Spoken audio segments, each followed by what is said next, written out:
Hey now, we are getting over, and I am the Silver King, Adam Silverstein, here to lead you through these hard times.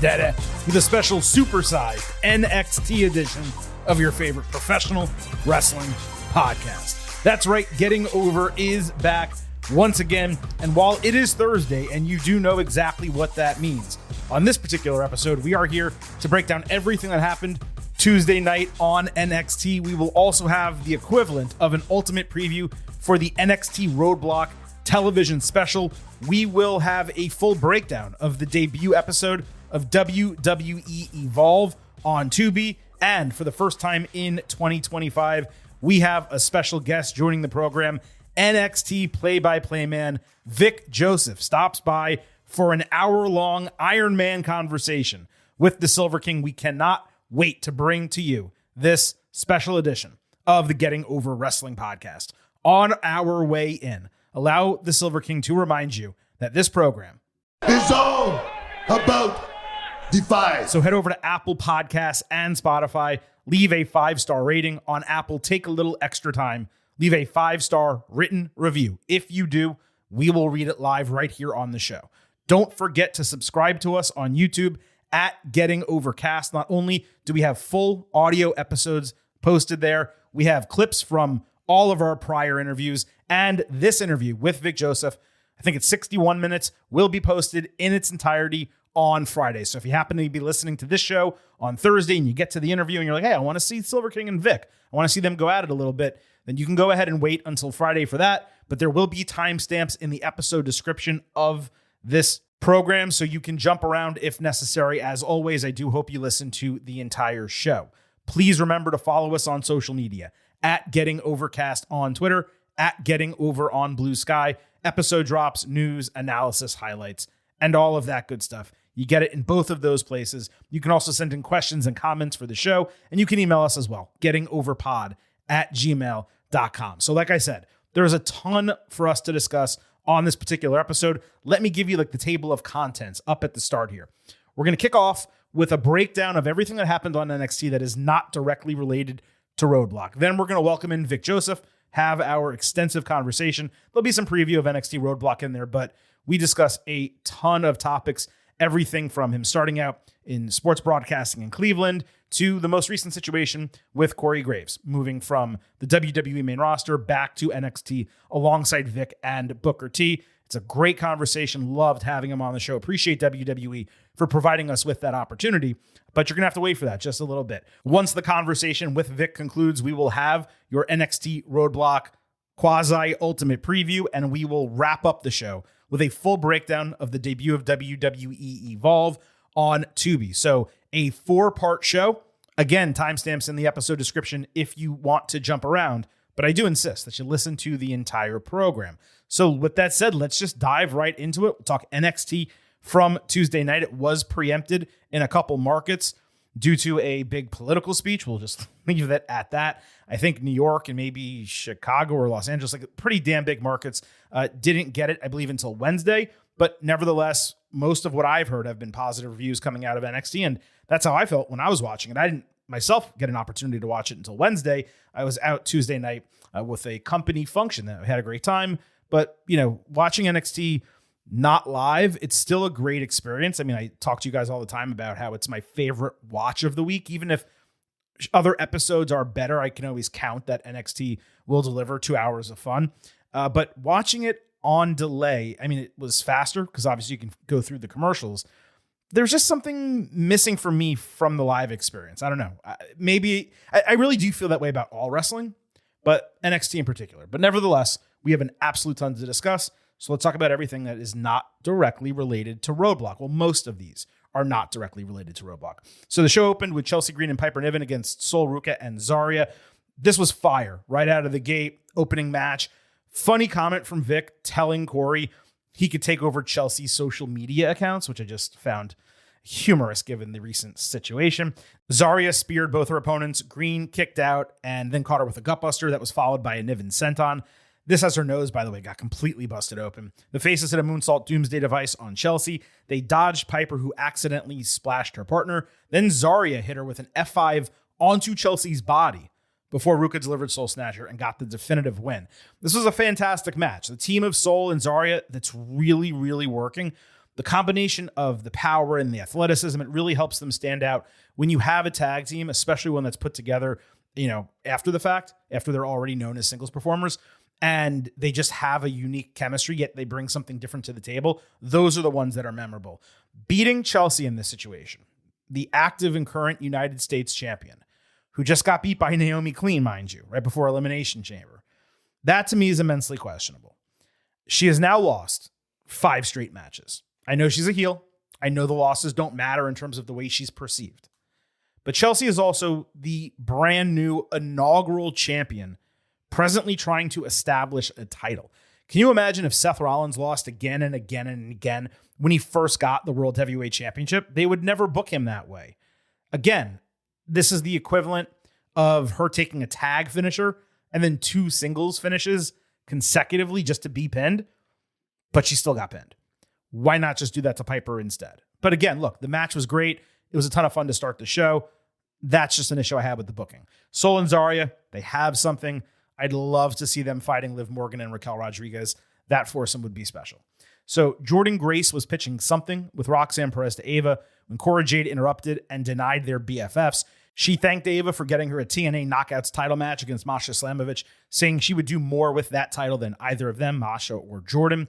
It continued getting heated, and then Ava made the obvious match between the two parties. So we got Jordynne against Cora. Now, during the commercial break, Jade got run backwards into the turnbuckles when suddenly, the top half of her body just fell forward, and she crumpled a bit in the corner. She didn't go all the way down. She kept her body up between the bottom and middle turnbuckle, but the referee immediately stopped the match. 2 trainers checked on her.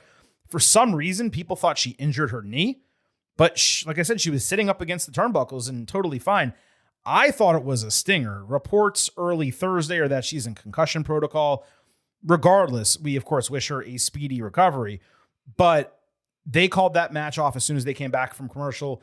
And then Cora tweeted after the show that she got rocked for a second. So, the hope is that she'll be fine in relative short order. Strange occurrence. I don't want to say it's a best case scenario, but certainly it is something that there is the potential to recover from quickly, as opposed to a knee injury to her already injured knees, which would likely keep her out much longer. She does have that match with Masha coming up, and it's possible that gets canceled or postponed depending on how she works her way through protocol. So, of course, again, best wishes to Cora on a speedy recovery there. Trick Williams backstage was pissing and moaning to Ava when Kale Dixon and Uriah Connors, they tried to give him some supplies for her office. I'm sorry, they were trying to give those to Ava. Trick, again, had a short fuse. They properly called him out for being the reason Chase U was even on the line in that prior match. So Williams just took Dixon, jacked him up against the garage, and that, of course, led to a match. So we had Trick and Dixon. Williams landed a trick shot immediately after the bell. Then he delivered 7 really aggressive elbows right to the face.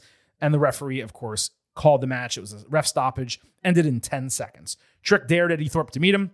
Of course, Thorpe showed up on the crow's nest, saying that he should be in Trick's spot. So he challenged for NXT Underground in 2 weeks. That's what we expected to happen last week. I'm glad they followed through with it.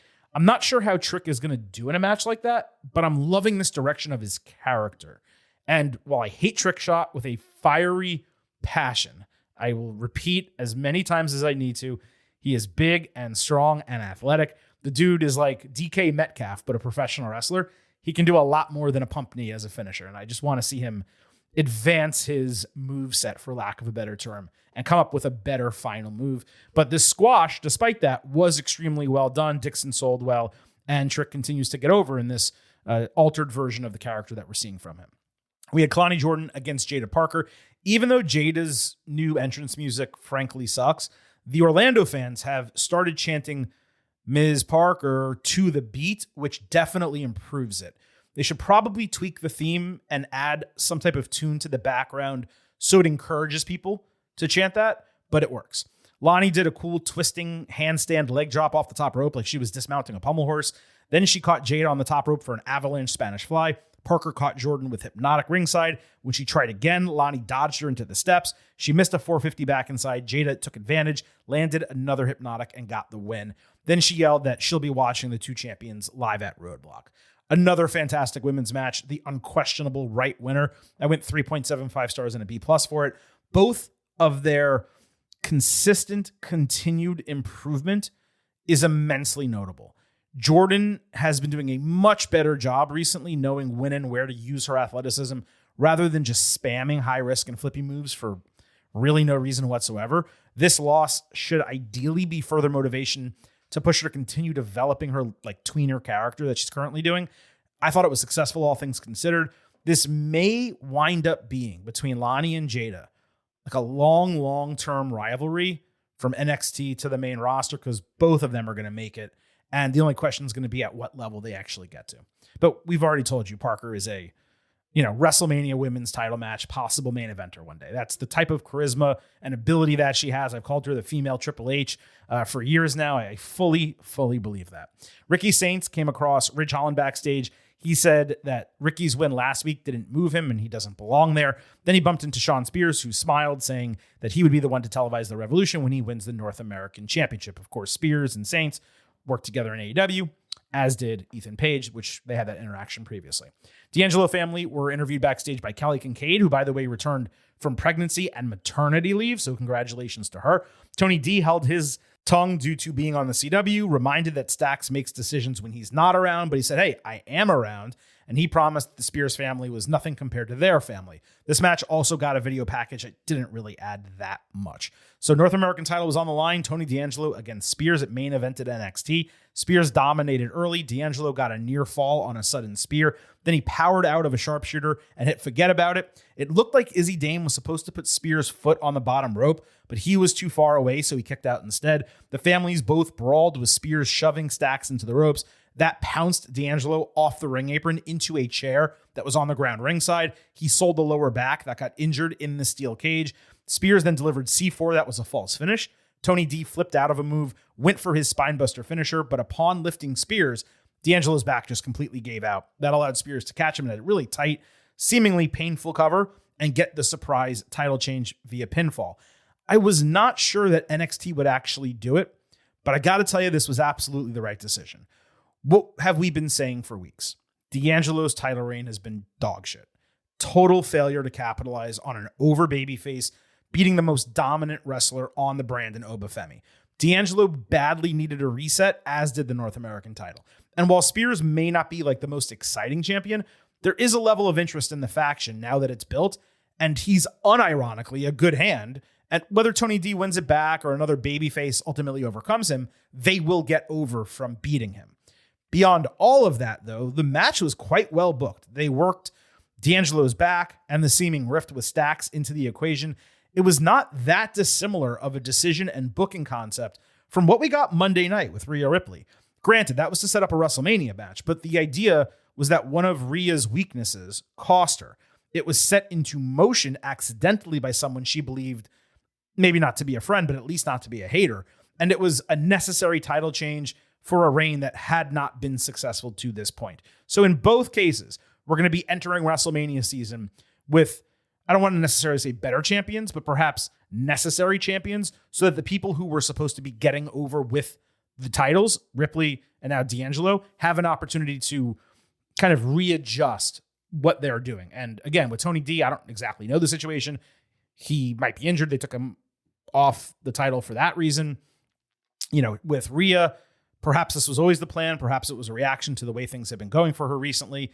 It's just tough to say in both cases. What I can tell you is Ripley cut an incredible promo after Raw on Monday night, and we did not get a chance to play it on Tuesday's show because we taped it before we even saw that it had come out on social media. So we're going to go ahead and play that for you on next Tuesday's podcast. It'll be a week old, but who cares? It's that great. It's probably the best promo work or mic work, whatever you want to call it, that she's done in the last 2 years. Like, that's how much of a major improvement it was from what she normally does.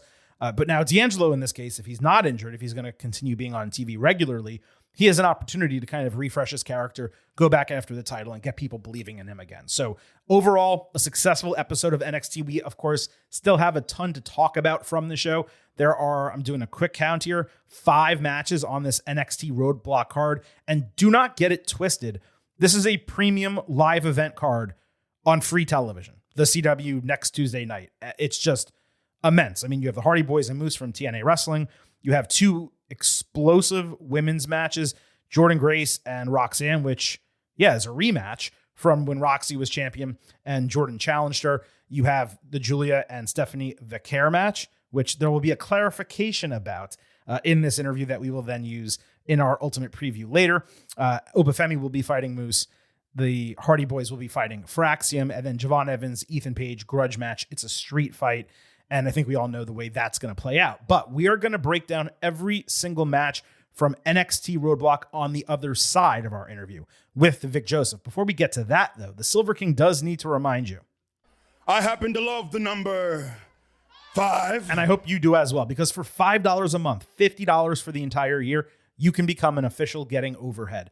Just visit buymeacoffee.com/gettingover. Sign up. You'll get instant reaction audio to every major TV show. We call it the fastest 5 minutes in professional wrestling. And you'll get exclusive news analysis posts every single week. But the real reason to sign up is because you're financially supporting the continuation of this show, which has been free for 5 years. We don't have ads. We don't charge you a subscription to listen to the podcast. And guess what? We're just starting now to get onto YouTube and monetize, but that's a completely different animal. So to continue receiving the performance-enhancing audio that has been invading your ear holes, we would appreciate you heading over to buymeacoffee.com/gettingover and signing up.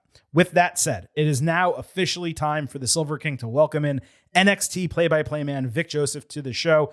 We were supposed to speak for 35 minutes. That's at least the way I planned it out. The conversation went so well that we went Iron Man style. We spoke for an entire hour, covered a huge variety of topics. Everything from, like I said, his sports background in Cleveland to his brief time calling Monday Night Raw with Jerry the King Lawler, Dio Madden, remember that name, and eventually Samoa Joe, and of course what he's currently doing on NXT with Booker T and Corey Graves. An exceptional interview, greatly appreciated the time that he gave us. Let's not waste any more of it. Here's Vic Joseph. Excited to welcome Vic Joseph to the show for the first time. You can catch him calling the action during NXT every Tuesday, 8 p.m. Eastern on the CW, and on March 11th, leading the booth for NXT Roadblock, emanating live from the theater at Madison Square Garden. And I got to tell you, NXT has been traveling to some pretty unique venues over the last 6 months, but New York City, in the shadow of the world's most famous arena, that is a huge opportunity for this brand, especially where it is headed at this juncture. I'm sure there were probably some CW motivations behind all these location shifts, but how have you seen these changes impact the program? Because you're front and center there every week. You know what? I do want to give a lot of credit to the CW. I mean, I've been very excited about everything we've been able to be a part of. I mean, just the CW in itself to put us at the forefront.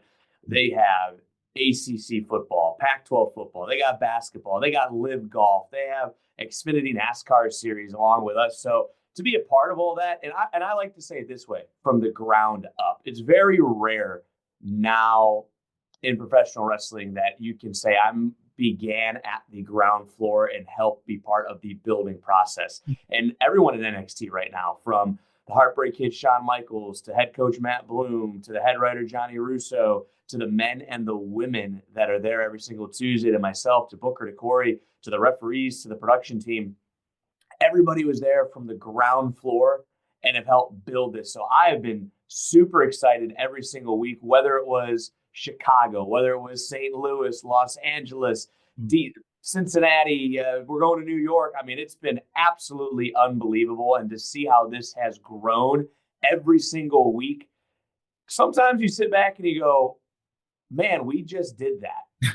And it's like, oh, wait a minute, we did this too. And it's only been a few months. It's only been since October, and we're now entering into March of 25. But it seems like we've been doing it for so long with the CW because it's been absolutely flawless that it every single week seems that there's something new there. Like, oh, man, that was really cool. And going to New York City, going to the theater of Madison Square Garden to be there in that atmosphere, in that market with those fans, and the fan base in New York, they're going to come out and they're going to be on their toes. They're going to be screaming. They're going to be loud. They're going to be passionate. I can't think anything better. And that's what also excites me is that I am excited every single week when that red light goes on. Yeah, I think there's a lot of people now that look at NXT and they say, you know what? Raw may have talents that I'm more familiar with that excite me. This brand may have this, but NXT on a week-to-week basis, it is the show that I actively want to watch, and it's the one that flies by the fastest.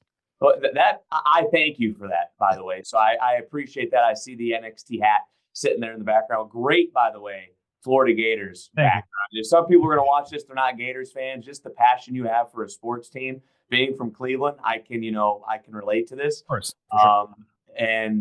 But when it comes to NXT at its foundation, it's always been about growth.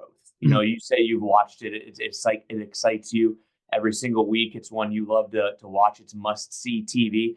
You get that grassroots. And I kind of tie it into NASCAR. Yeah. Like if you go into NASCAR, you just can't jump in and say, oh, I like, this racer. I like this driver if they're already at the top. There's no fun in that. You want to start at the bottom, open wheel. You want to go to, if they were in the truck series, like when they first turned that engine on, and that's what you get at NXT. You want to talk about it related to the ACC and Pac-12 on the CW.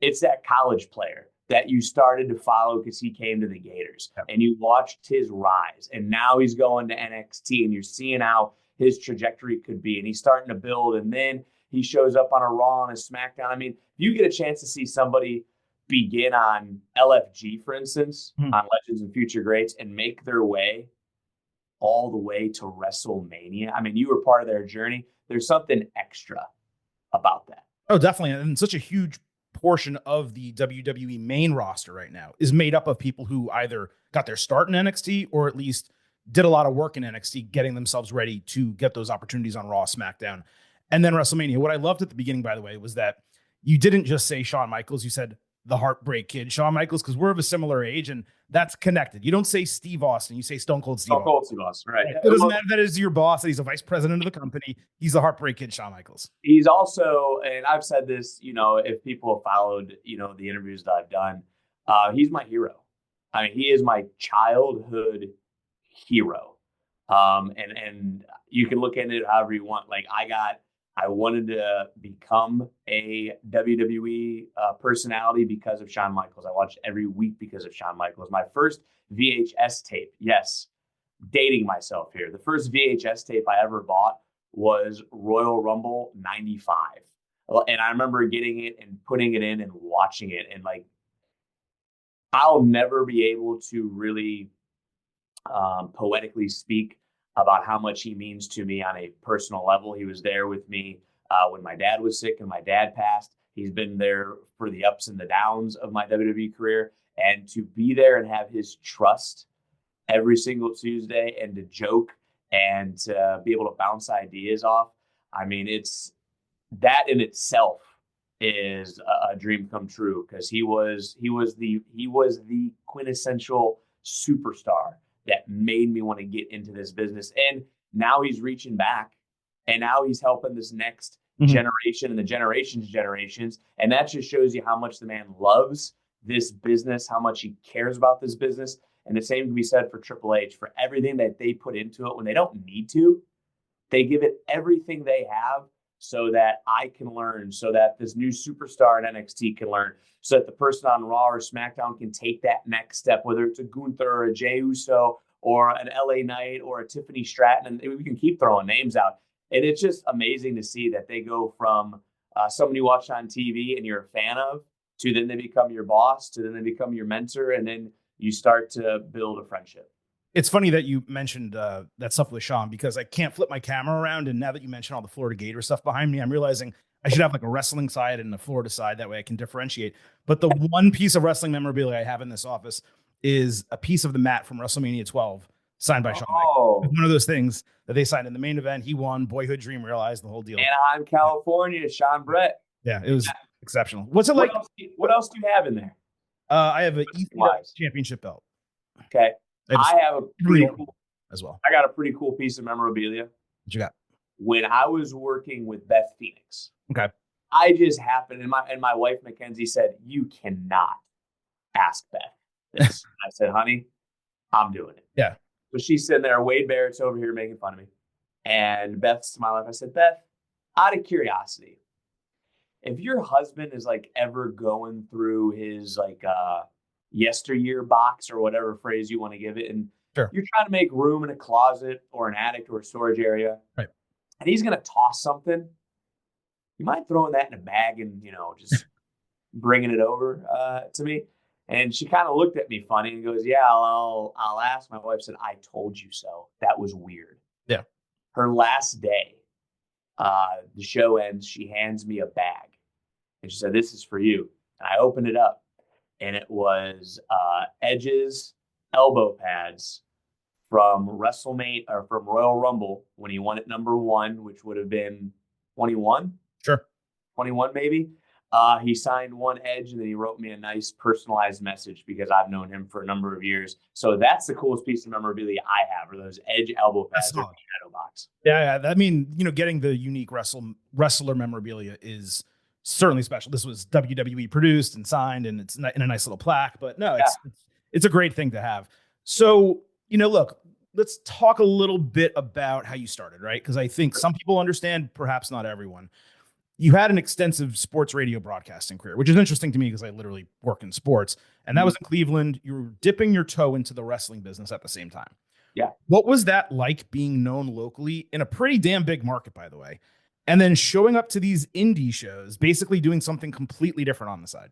Well, before I got so I was with CBS Sports, right? And I was based out of Cleveland. I mean, they probably could have sent me anywhere they wanted to, but luckily I was able to go to my hometown and do radio, do TV. I was on the Browns network for a number of years.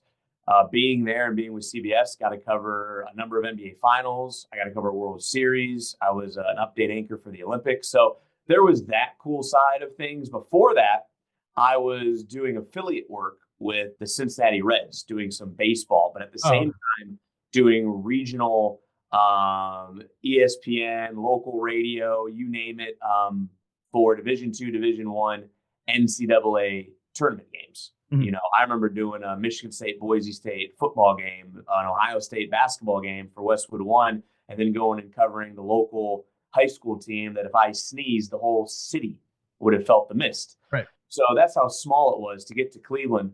And then all that was done to get here. Like, I never had an idea in my mind, to be perfectly honest with you, that going to Cleveland and being with CBS Sports and covering all these things, like, look, I interviewed Kobe. Mm-hmm. I interviewed LeBron. That was never the highlight for me. That's never where I was like, oh my gosh, I've made it. Getting here is what I wanted to do. And when you get to a certain point, you have to look at it and go, man, how do I get there? Well, you start showing up at all these local indie events, I guess, for lack of a better phrase. And to give credit where credit is due is actually Johnny Gargano, who I sent an email to a promoter at the time. And Johnny read it and goes, why are we not bringing this guy in? Like, he could help. So Johnny Gargano actually helped me get booked on my very first indie event ever. That's funny because he was wrestling in the indies like 10 years before you were doing the heavy Cleveland sports radio. And I was going to ask if you had any interaction with him. So that's pretty. That was it. That was the very first one. And so we've obviously had a very close relationship. He's like a brother to me. I was at his wedding. Our kids play around when we get them together. We're over with each other every single Sunday for Browns games, whether it's at his house or if it's in the man shed on my property. But he answered the very first email and got me booked on that very first show, and really was the one who was like, well, if this is what you want to do, dude, you kind of have to show up and go experience different things. And that led me to doing a few more localized shows just by showing up. And then I actually got into a car accident. This was a long time ago. And it was a pretty bad one. A trailer off a truck broke and came over the median and hit the car I was in head on. I actually, ironically, if you give me a second, I know this is probably the power of. I got all the time in the world. Dude, this is your time. That I don't know if this photo will show up perfectly, but I want to show it to you. I still have it. Let's see if we can get this into this camera here. Yeah, that works. So there was that. And then I don't know if you can see that hole. Oh, yeah. Right in the middle of your forehead. Yep. So like it was pretty bad. I had to go to speech therapy to really learn how to talk. Like it was a while. How old were you? I'm 39 now. It had to have been 2011. Okay. So over a decade ago. But the point of the story was, to get to your 26. question, Yeah. was I got in that car accident. I couldn't do anything. Well, out of all those indies, I ended up meeting a guy named Ben Boone. Ben Palicki is his real name. He's out of Cleveland, and he would do shows in Northwest Ohio. He'd do shows also Southern Michigan, central part of Ohio. And one of the shows that we went on together, there was an ECW legend, a WWE legend, a TNA Hall of Famer by the name of Rhino. And I sat with him and I started picking his brain. And he said, "Well, you're really interested in this." And I said, "I am. Like, I want to learn about it." He said, "Well, you jump in the car with me whenever you get a chance." Rhino and I have become so close. He's actually the godfather to my kids. Oh, interesting. But because of him, I started going not just in Cleveland. I started going all through Michigan. I'm going to the Upper Peninsula of Michigan. I'm going in to Windsor, Ontario, Canada. I'm going all around the country. He introduced me to Tommy Dreamer. And Tommy Dreamer in his kitchen said, "Do you want to call House of Hardcore tonight?" The very first show, which is where I met Edge, to bring it back to that piece of memorabilia. And Tommy Dreamer put me on his first show, and I did however many of those there were. But Tommy would sit there and would break down what I needed to do to succeed in wrestling, how it was different than sports, but how it was the same as sports. So learning from those two guys, getting an opportunity from Johnny, was helping me realize my dream. And in 2016, I think it was 2016, CBS gave me a new contract. They said, "Hey, we want to bring you back in." And I kind of looked at them and said, "No, I want to see if I can make it to the WWE. I want to give myself a year." And midway through that year, I got a call from Michael Cole, and all the stuff I had done, I had stayed in contact with him through emails, just doing my due diligence to stay on the forefront of his mind. And I got signed and started in January of 17. Yep. And I've been here ever since. So CBS and all the sports stuff was great. That's a career in itself. But the goal at the end of the day was to get here. The lifelong goal I have is to call the main event of WrestleMania. And that's still there. I'm still passionate about it. I love this business. I wasn't born into it, but I fell in love with it. That I feel that I'm that distant cousin that's kind of like a brother, in terms of family. And I love every single week that I get to go out there, whether it's a Tuesday, whether it's Netflix on Monday, whether it's going and filling in for Joe Tess on SmackDown. Like, this is a dream come true for me. Yeah, I mean, that's such a great story. And by the way, we are successfully building the Wikipedia profile for you right now. So all those gaps that I couldn't find, we're getting those in. But so the end goal was always WWE play-by-play. Always the dream. To me, and this is someone who, when I say that I've done it, I've not for wrestling, I've done play-by-play twice in my entire life. I believe it is one of the hardest jobs in sports and one of the hardest jobs in broadcasting. And that is for all the fans, and myself included, even these days, sit at home on their couch and you're listening to someone call an NFL game or WrestleMania or whatever the case might be. Why aren't they mentioning this? How can't they say this? Why didn't they call this move? Your goal was not to join WWE and there's, let me be very clear, nothing wrong with being a backstage interviewer or a manager or any other role. Your goal was to do what I believe is the toughest job in wrestling broadcasting. How did you kind of,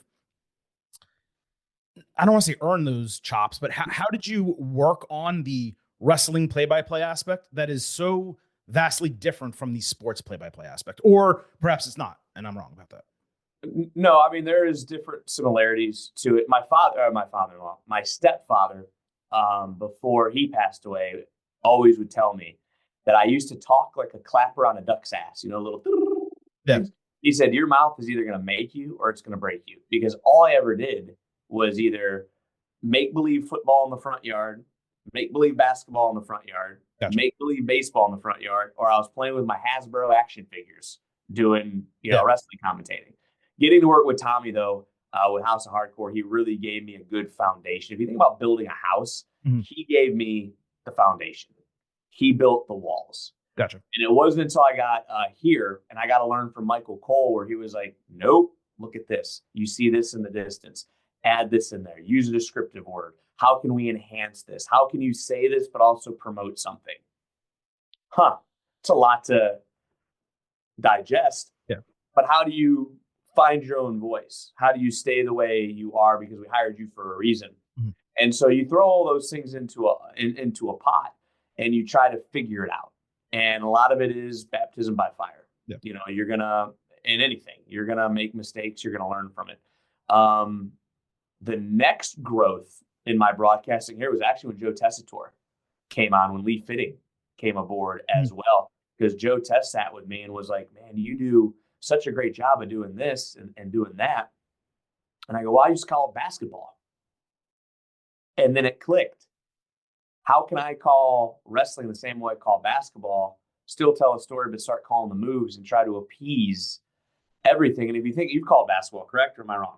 No, I've done play-by-play 2 times in my entire life. Once was in high school, once was in college. And I said, look, I can talk 2 hours on a podcast nonstop. I can do that, but I can't do that and then simultaneously call plays and read ads. And that's why I'm saying it's one of the most difficult jobs, if not the most difficult job in sports broadcasting. But go ahead. If you think about basketball, you're like ball on the right wing, bounce pass to the baseline, overhead toss, top of the key, screen to the left, going down the left lane, stops the block, back out. Like you're calling where they're at. Well, why can't I incorporate that into wrestling? Right foot into the face, big back elbow, off the top, big splash, hooks the left leg, kick out. Like, I can do that. Okay. Well, and I learned that from Joe Tessitore. He said, try to enhance on that. Okay, well, how can I do what Michael Cole wants to do and promote something? Well, I could try to tie in a move to a move. I could try to tie in a story to what we saw earlier in the night. Is it a championship match to start NXT? Did we have a championship match to end Raw? How can I tie those things in? Yeah, you're going to miss some things. For sure. I see the social media posts when it comes to me, but I always go, I never want to take away from the talent. Also, they're putting their bodies on the line. They're doing a great set of work. I never want to take away from that, but I always go, if I were to ask you right now, who is your favorite professional wrestler of all time? I would say probably Shawn Michaels. Shawn Michaels. Yeah. What are the top 3 things you remember about Shawn Michaels? The way he has the charisma in the ring, basically with everything he does. Obviously, Sweet Chin Music is up there. Sweet Chin Music. And the flip over the ropes. When he runs into the corner, gets the Irish whip, and he flips himself over. You didn't tell me one match. Right. And that's why I always come back to it's what moments are we creating? You know, what are we going to remember from this? If you see somebody do a Hurricane Rana from the top rope to back into the ring and you see it, every single week, I can tell stories at that point. Sure. But then you saw the people that go, oh, you didn't call the Hurricane Rana out. But you're not remembering that I did it 4 of the last 10 weeks. You're just thinking about here and now. So there's all these different things to do. It's just how can you tie it in? And, thank you for saying that it's the hardest thing to do in sports in terms of broadcasting. But I will tell you that I've learned so much from Michael Cole. And I've said this before, I'll say it again. He's the greatest of all time. The way that he's been able to change as we've changed, not only as a company, but as a society and the way we view things, it's been effortlessly. Yeah. And I look at him not to become the next Michael Cole, to become the very first Vic Joseph. But if you're a quarterback, why would you not watch tape of Tom Brady? Why would you not watch tape of Pat Mahomes?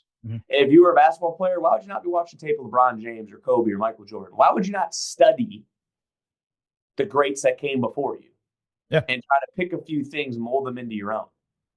That's what I've never understood when people go, oh, he's a Michael Cole clone, or it's like, okay, but who's your favorite sports team? Would you not want them to be looking at, did you not study the great? Like, that's what has never made sense to me, which is also unique of what professional wrestling is. But as time goes on, you create your own habits, just like this podcast. You can do it now, turn the thing on, and you can go. It's the same thing with broadcasting. And you know what? I believe you'd be a very good broadcaster, by the way. I appreciate that. I mean, we're 705 episodes in, so this I know how to do now. Now it's what's that next challenge, eventually down the line. So I saw a clip from an interview you did recently when you referred to your time calling Raw as a failure. And I guess that plays from the standpoint that you're not still doing it, right? But candidly, it sounded like you were being a little bit unfair to yourself given the circumstances of the situation, let's call it. So I want to dig into that just a little bit with you. Oh. You get hired in the middle of 2017, as you mentioned, didn't have much what I would say is major league experience when it comes to wrestling, right? You get the opportunities on 205 Live, NXT UK, extremely solid on both. And then within 2 years, you're thrown onto Raw with Jerry the King Lawler and at first Dio Madden. And I remember being thrilled that you were getting the opportunity. But candidly, I was kind of dumbfounded at the trio, and that's nothing against either of those guys. It's just if you were randomly picking names out of a hat, like it felt like that of people who have done commentary, the King, and had never have, at least, on the main roster, Dio, right? Might come up with that group. How did that trio come together? And were you guys given any time to hash out your chemistry, or were you just thrown straight onto television? No, Dio. Well, if you go back and actually watch, Dio Madden joined me on 205 Live. Okay. For a few months. So he and I were working together. We'd spend time in the Performance Center working together. King, I think I had a few phone conversations with, but look, Jerry Lawler is Jerry Lawler. Just like Booker T's Booker T. They're legends, they're greats, they're Hall of Famers. You just let them do them, and you mold yourself to however you need to, so that you can make them successful. And so when we went out there, for the first Raw, yes, that was the very first time all three of us had sat and worked together in tandem. No, Dio and I had worked, I want to say, for a few minutes. It's ironic that we're having this interview talking about Roadblock at the Theater Madison Square Garden, because Dio and I, along with Aiden English, actually called 205 Live in Madison Square Garden the last time that we did TV all together there. Now that you're actually saying it, it's kind of coming back to my mind. 205 Live back then, and certainly no offense to the show, it was very exciting. The matches were great. It's one of those things where like you watched it, but it was extra content. Mm-hmm. I don't necessarily remember all the details, but I'm sorry. Please keep going. No, so we had chances to work together, but I say it's a failure because, one, if it wasn't, I'd still be there, to what your point was. But man, I thought I knew so much. I didn't scratch the surface yet. And I still see Paul Heyman, when I go up to Raw or I go to SmackDown to this day, and I still look him in the eye and I shake his hand and I say, I will make you proud, because he was the one who gave me that opportunity. And so I feel that I let Paul Heyman down. I never wanted to let Paul Heyman down. I never wanted to let the fans down, but the decision was made. I don't know the exact details why that decision was made, but the decision was made.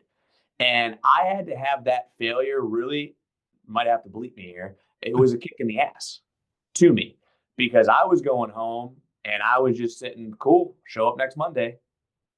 Bad, wrong attitude. And that's something now, not even for myself, that I tell Blake Howard, who's in WWE, or any interviewers here, or new talent that gets signed, an NIL athlete, or someone who's in NXT. When you think you made it, you have not made it.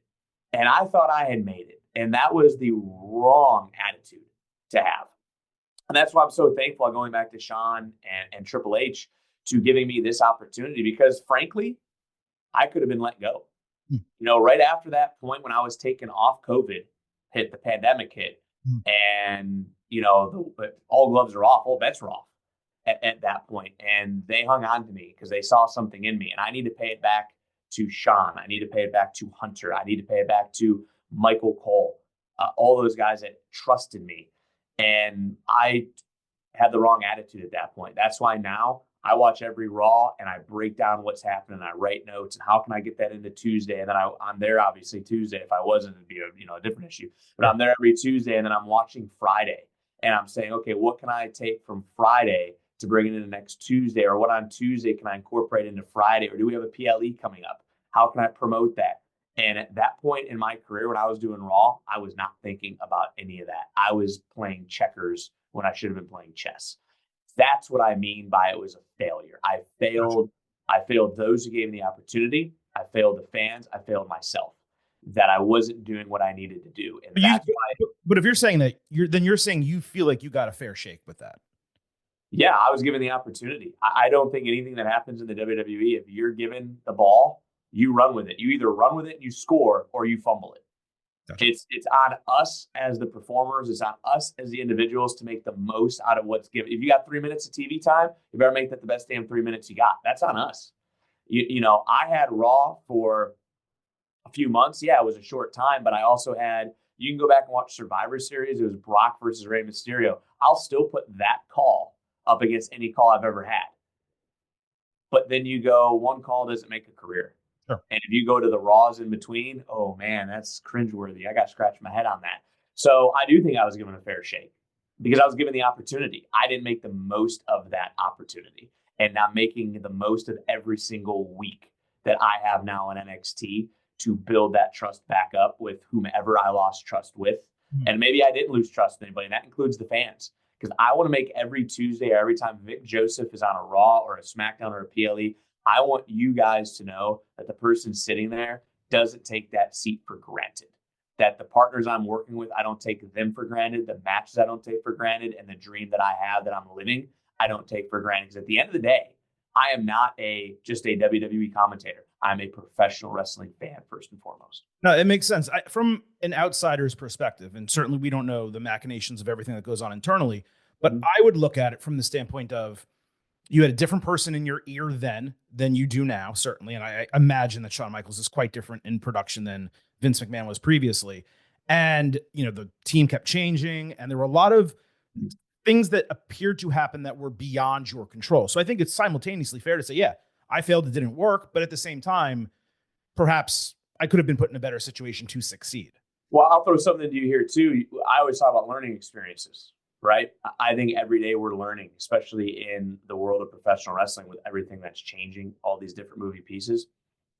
You take Vic Joseph back then, you talk about the teams. First it was Dio and Lawler. Then it was just me and Jerry Lawler. Right. Then it was me, Jerry Lawler, Samoa Joe. I didn't know how to do that. I didn't know how to go, oh, wait a minute, I got to work differently with this guy, but still incorporate him. But wait a minute, now I just have him, but now I have two people to work with, so I got to get each guy in the same. So I got to talk. Now I came to NXT. I had Beth and I had Wade. People forget Beth wasn't here. Mm-hmm. Beth was in Carolina at her home. Yep. So when we were watching a match live, you heard the slam on the mat, but then a second and a half later, you heard the slam in your ear. You had to call the match a half second behind, even though everything is going on around you. You have to block that out while still. So there's all these different things. I needed to fail to succeed, because when I failed there, I go, okay, here's how I have to do it the next time. Gotcha. And then I got a chance to do Wade. Beth's not there. Well, now Beth's here. Now it's just me and Wade. Mm-hmm. Now it's me and it's Booker T. And now it's me, Booker T, and Corey Graves. Yep. So I had to fail at that to learn how to succeed. That's the biggest thing I took away from my time on Raw, was I needed that failure first for the wake-up call, and then second to be able to be who I am now, to go back to what we talked about in terms of broadcasting, to find my voice and find my style. Makes a lot of sense. And it's a really good lesson for people out there who get an opportunity and it doesn't work out, and they say, well, I guess I'm going to go do something else, be a car salesman, sell insurance, whatever the case. If you keep at it, especially if you get an opportunity to stay where you are, you ultimately have that opportunity to succeed. And, for someone like you were putting in 10,000 hours before you even got hired by WWE. So then now you have 10,000 hours with WWE, and you're just doubling up on it. As far as I'm concerned, and I think a lot of fans would agree, there's been two true voices of NXT in the show's history. One was Mauro Ranallo. The other now is Vic Joseph. And like they say in The Big Lebowski, both of you were the man for your time and place. Mauro called the black and gold NXT exactly the way it needed to be called. Your enthusiasm and overall style, I think, was badly needed just to sell that 2.0 switch, and now to lead this hybrid between the two that kind of exists now. I know fans feel that way. Do you hold that same perspective when it comes to NXT? This is exactly where I'm supposed to be, and it's exactly what I'm supposed to be doing. 100%. 2.0 was a learning experience. It goes back to being given that opportunity to succeed. Okay, well, I remember one day we got a phone call and said, hey, drop the suit. You're now going to wear attire you would wear when you I remember that. Yeah. Okay, cool. I did not dress, just for everybody to know, I did not dress myself. So when people say, man, you looked hip, man, that was a great jacket. My wife, Mackenzie, she's the one who dressed me. She went out and she did the shopping. She put the outfits together. She still puts my suits together. So anytime I look good in something, it's because of her. Fair enough too, because she should be doing that, and you should, right? I should be a little picked up from her. She's the most fashionable person that I know, but she put everything together for me to make sure I looked hip and cool. Because look, at the end of the day, I just wore Cleveland sports T-shirts and sit in the shed and play video games and watch sports. So that was my life. But to get back to your question. I do feel that it was the perfect spot, because I was able to take what I had learned, the lessons I had learned from Raw, the time away that I had, and all the thinking I could do to reprogram myself, so to speak, and how to do it the right way, along with a new infused enthusiasm to want to do this and not be lackadaisical in the job, as we talked about, to work with Wade, to work with Beth. I have to make this work. And finding my own voice. I don't think I had my own voice on Raw or even 205 Live. I thought I started to find that voice in 2.0. Wade and I joke all the time. It's usually him being mad at me. He got my master's degree. He helped me earn my master's degree. Working with Booker T, Booker has helped me earn my doctorate. Yeah. Because now, then I couldn't handle all the graphics. I couldn't handle all these moving parts because all my brain is moving a mile a minute. Now it's like, cool, what do you want to do? I got it. Yeah.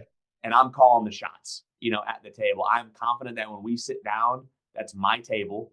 We're going to follow what I want to do. I'm going to work with Sean on what his vision is. I'm going to work with the writer on what we need to get done. The producer is going to say, we need to get these elements in the show. Great. Put it on a piece of paper. Booker, here's what we're going to do. Boom, boom, boom, boom, boom. And that was when he and I started. And Booker was only supposed to be here like 3 months. I don't know if that's ever been said. Booker was only supposed to be here from the time he came in to December. And he and I looked at each other and were like, dude, this is fun. Yeah. And Booker's like, I'm coming back for another year. And then he said, I'm coming back for another year. And we're going on 3 years together. It's supposed to be 3 months. Awesome. We're going on 3 years because we just have such a good time with each other. I just posted a photo. Booker and I met at a gas station, WrestleMania 25. And I took a photo with him. To now sitting there working with him every single week is mind-boggling to me. But NXT is where I needed to be because it's allowed me to learn so much. And it's allowed me to cultivate my own personality on air, the way I do things on air, and to get the fan base used to it. That now when you slide me into a SmackDown, because Joe Test might have a boxing event or a football event, I'm not looking around, oh my, what are we doing? Like, I sit down, I'm confident, all right, here's what we're going to do. It was you and Wade back together. It was supernatural. Yeah. And I think that's part of the magic. And I think that's when I say I'm playing checkers. I really need to be playing chess. That's me going, yeah, now you can put me on any show you want, but my home is NXT. Has your enjoyment of this role in NXT manifested itself in more patience than you might have otherwise believed you would have to go back to Raw or SmackDown, call the pay-per-view, the premium live events for the main roster, or no? I think being able to be here in the WWE, to me, doesn't matter what show you put me on. I just have a great time being with the WWE. I have a great time calling the action of the WWE product because the WWE to me isn't what it was when you and I were growing up. Right. We now have Raw. It's on Netflix. Global. We have NXT grassroots, getting an opportunity on the CW, which opens up a whole new avenue. We got SmackDown on USA, which that's like the home for us growing up was every week it was USA. So nothing's really changed there, but these PLEs all over the country, what we're doing over in Europe, where we're reaching now. LFG, Evolve just came out on Tubi recently. All these different things that come out, there's so much that I don't think I want to be tied down to just being like, you're the NXT guy. I just want to be the WWE guy. I want them to call me and say, and this is selfish of me, is call me, hey, we need you to fill in on Raw. Cool. Need you to fill in on SmackDown. Cool. NXT is my home. NXT is where I want to be every single week. But with that being said, I am looking at it going, man, all those Braun Breaker, Carmelo Hayes matches, all those Tiffany Stratton matches, all the Gunther, matches. I've done that before. I know them, yeah. Trick's going to be, a major player down the line. Man, I'd love to call that at WrestleMania. My end game is WrestleMania. I want to call the main event at WrestleMania. However I get there, however I can help this company continue to grow, I don't think there is one show that I could be tied down to. Yeah, NXT is my home. I never want to leave NXT. I want to do as many shows as I possibly can. But I think the day of looking at it and going, oh, that's this guy. Mm-hmm. That's this guy. I think those, in my opinion, are flattening out. That all of us are so interchangeable that we can go. And look at the roster. People say, oh, NXT called up to the main roster. Bayley wanted to come back to NXT. Grayson Waller wanted to come back to NXT. I think it's the perception of NXT for the fan base. But when you got talent from Raw and SmackDown, they're like, ooh, yeah, I'll go do something with NXT. It elevates the brand, where it's starting to, rise up. So I look at it across the board and go, however you can use me in the WWE, awesome. I want to be a voice of the fans because I still am a fan. NXT, yeah, 100% my home. Love it. But if you need me somewhere else, cool, let's go do that. I'm all game for it. But as long as you're going to have me in NXT, as long as Shawn Michaels wants me, I want to stay in that seat. Yeah, for sure. So you mentioned Book a couple minutes ago. Let's kind of go back to him. He's actually a controversial figure when it comes to wrestling commentary. Fans are divided on his style. Some, they don't like that he's out there having a lot of fun, maybe not as serious or focused as they prefer. Some just loved your duo with Wade Barrett or your trio with Beth Phoenix so much that anyone else was objectionable at the beginning. Others, and now I'm speaking for myself, not only find Booker to be arguably the most entertaining color commentator out there, but he is someone who adds a ton of life to the broadcast, especially given your chemistry together. Sometimes you're like an old married couple. Sometimes you're like best friends. The dynamic is incredible. And I think it especially works for NXT specifically, given the youth of the talent and the type of show that you guys are trying to put on. Sure. Was there an adjustment period to working with him? And do you see him as someone who makes your job challenging in a positive way or actually makes it easier because you're just out there shooting the shit? I'm going to go to the first part of the question. Yes, it was challenging because I came into this having worked with Wade, Beth, Raw, Lawler, Dio Madden, Aiden English. And it was, this is the way. This is how we're doing things. This is how it needs to be done. And there were 3 people that gave me some great advice. When I started on 205 Live, John Cena, I introduced myself to him for the first time, said, I'm going to watch tonight. And I thought to myself, there's no way in hell John Cena, of all people, is going to sit back, not just watch, but listen and then critique. Yeah. Sure as hell, man. I was walking out. John, just want to say it was nice meeting you. Hold on a second. And he gave me critique. If you know the stories, can't go wrong. Didn't get that until I came back to NXT with Wade and Beth. That was part of the lackadaisical part of, I know what's going on, and I had to fail to succeed. Cody Rhodes said, hey, we're going with Booker. Let Booker be Booker. Just let him be Booker T. And I didn't know how to do that because I was so used to Wade, Beth. Hey, here's the dynamic we have straight down the middle. Lee Fitting came in with his team. Brian Fathom, by the way, I have to give him a shout out as well. They came in and were just like, hey, try something new. Just be different. You take all that, you put it in a pot, you mix it up, and you cook it, and you look at this meal, and you go, what am I going to do? Mm-hmm. And so the first few weeks, a little timid. And then he and I just had a conversation, and it was like, you know what, dude?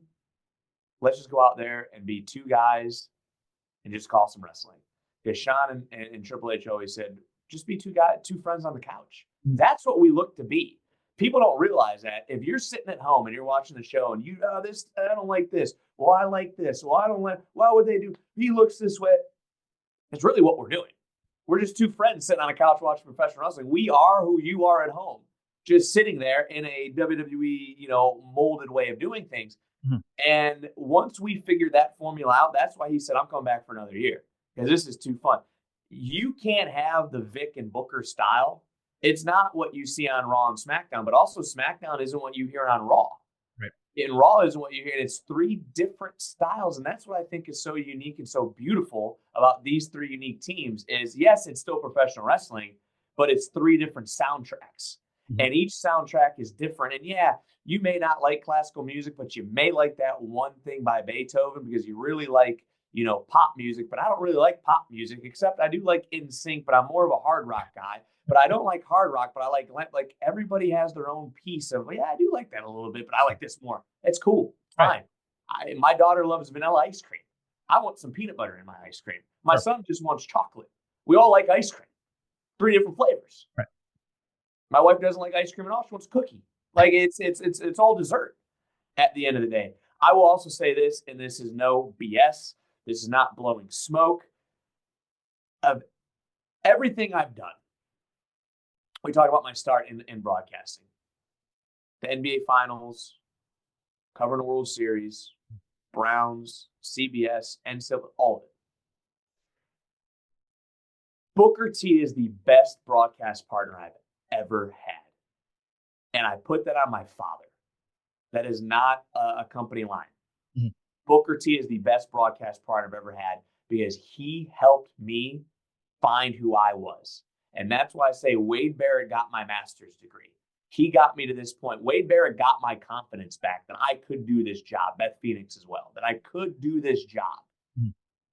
But working with Booker T has showed me that, hey, I really can do this job. And he helped me go from here to here.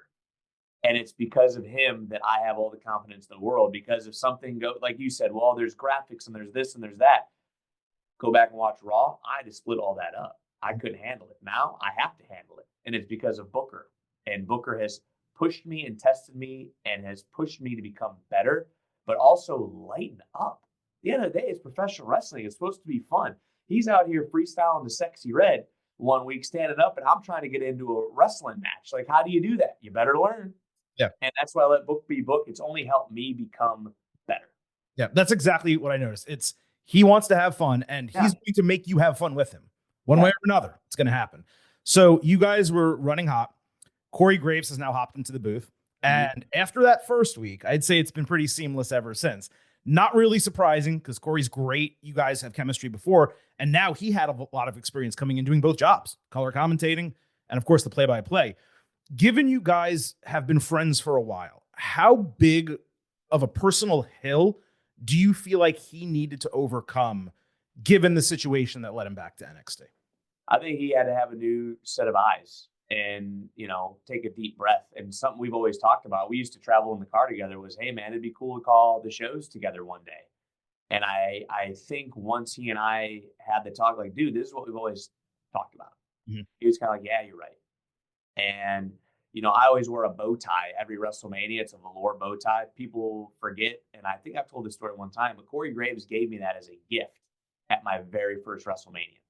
So we have that personal connection of it. But I think the difficulty for Corey, and I think this is where you start to see that seamless transition, is now he doesn't have to do as much.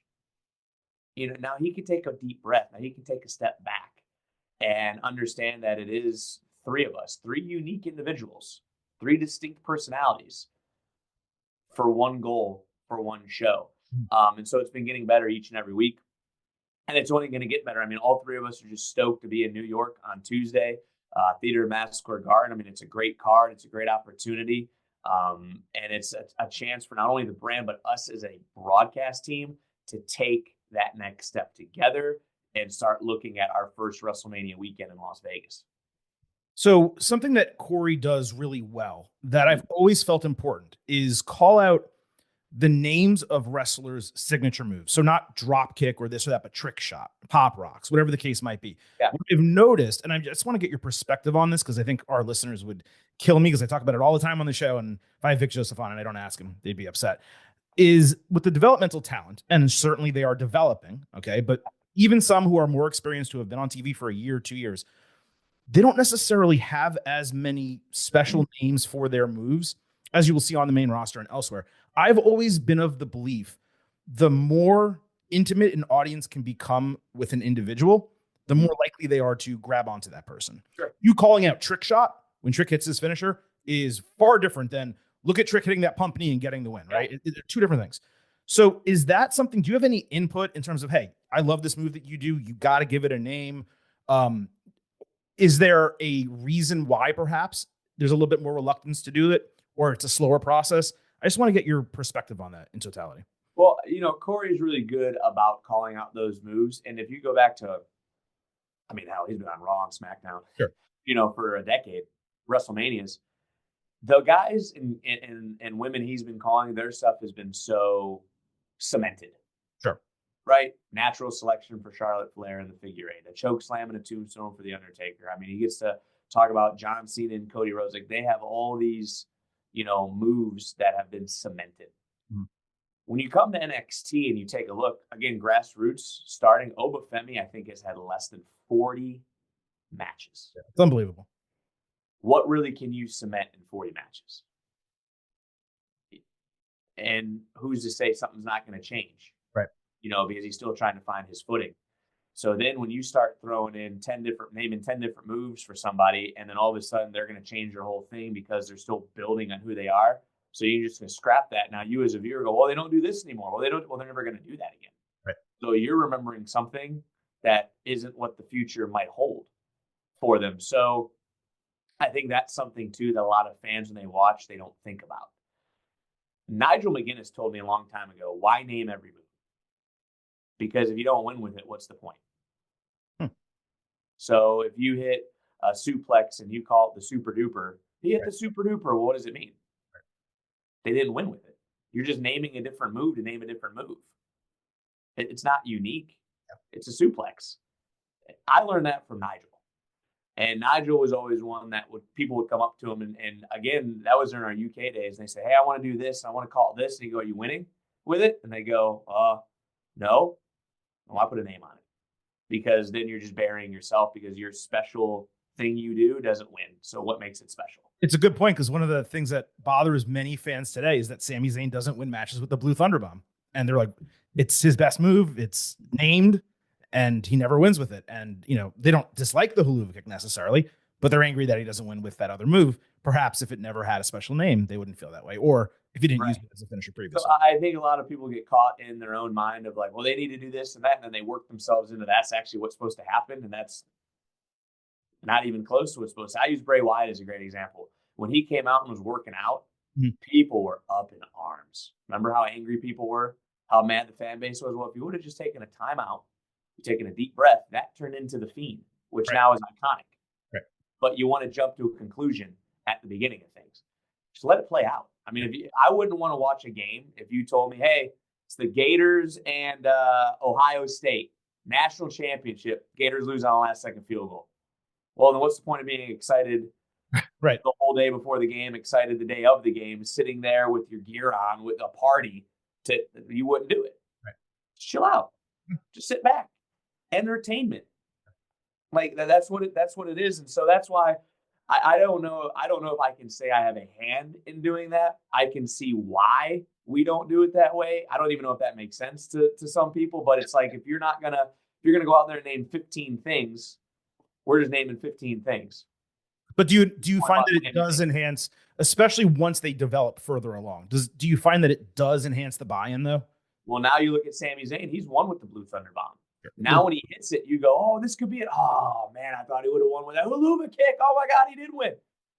It's part of the magic. The Undertaker had the choke slam, the tombstone, the last ride, the Hell's Gate. It becomes that if you have 4 or 5 different things that can set up a victory, sure, it puts you on the edge of your seat during a match. But in NXT, you're still developing good traits. You're still developing good habits. You're still building on who you are. Obafemi has the fall from grace. It's all he needs right now. Right. 6 months from now, maybe something different. Sure. Trick, 6 months from now, maybe something different. Roxanne Perez, who to me is one of the greatest women to ever come through NXT, has pop rocks, right? She also started winning with a crossface. Mm-hmm. Okay, well, now we're building that to the next step, that it can take the next thing. If we give you the answers on day one, well, that's part of the grassroots. That's why I maybe look at it differently. Where I look at it and go, you can start the process with this person and you can come along with their journey of the ups and the downs, the wins and the losses, the milestones, the move set, the this and the that. It's part of the process. And that's what also makes NXT so special to me. So I think a lot of fans celebrated recently when your wife showed back up at TNA Wrestling. And then obviously now with this working relationship, you guys are kind of back in the same professional ecosystem, I guess you could say. Way of putting it.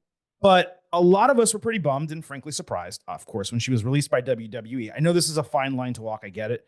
Did it come as much of a shock to you guys as it did to us? And How tough was it for you to like go back into work after that happened? Because that's a very unique situation that a lot of people don't experience in their work life. Yeah, sure. I'll be honest about it. I was completely caught off guard. I remember the morning. And what was interesting is my father passed away in October. Oh, sorry. She was fired the first week of December. Hmm. So it was like boom, boom, hit. So yeah, it completely caught me off guard. Completely caught her off guard, caught some people in the company off guard as well. But a business decision was made.